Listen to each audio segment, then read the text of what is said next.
tahu bahwa pesisir timur Aceh ini salah satu jenis kumpulan jenis mangrove itu paling kaya di dunia. Jadi ada 42 jenis dari 56 jenis kalau tidak salah saya.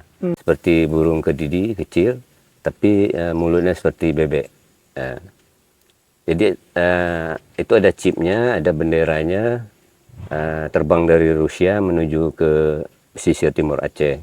Jadi kita punya filosofi itu mangrove itu dia nggak butuh kita manusia, tapi sebaliknya manusialah yang butuh mangrove. Jadi tentu mangrove itu sangat berarti bagi kehidupan kita.